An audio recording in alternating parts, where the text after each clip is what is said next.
வணக்கம். சற்று முன் கிடைக்கப்பெற்ற ஒரு மிக மிக முக்கியமான செய்தி ஒன்று வெளியாகியுள்ளது. ஸ்டாலின் மருமகன் சபரீசனை டெல்லிக்கு அழைத்து சென்ற அமலாக்கத்துறை அதிகாரிகள் பதற்றத்தில் வீட்டிற்கு ஓடோடி வந்த ஸ்டாலின் மகள் என்ன நடந்தது என்பதுதான் இந்த வீடியோவில் முழுமையாக தெளிவாக நாம் பார்க்க போகிறோம். ஸ்டாலின் மகள் செந்தாமரையின் கணவர்தான் சபரீசன். G2 நிறுவனத்தை நடத்தி வருகிறார். இந்த நிறுவனம் ஏற்கனவே அமலாக்கத்துறை கட்டுப்பாட்டில் இருந்துள்ளது.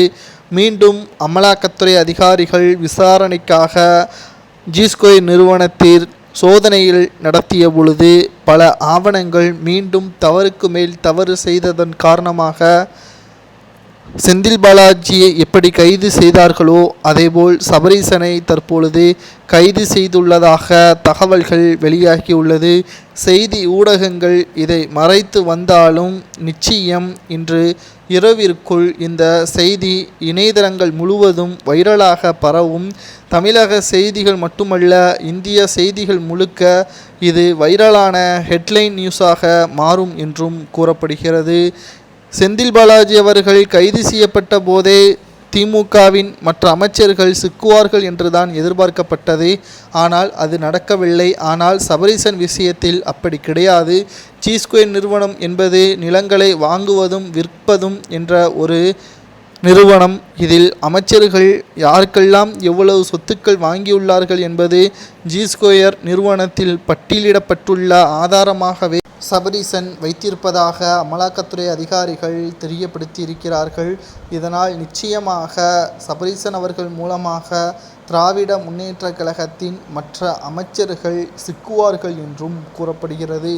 திராவிட முன்னேற்ற கழகத்தை பொறுத்தளவிற்கு ஒவ்வேறு அமைச்சர்கள் வீட்டிலும் பல கோடிகள் பதுக்கி வைக்கப்பட்டிருப்பதாக கணக்கு காட்டப்பட்டு இருப்பதாகவும் சபரீசன் கவனத்திற்கு செல்லாமல் யார் பினாமியாக இருக்க முடியாது.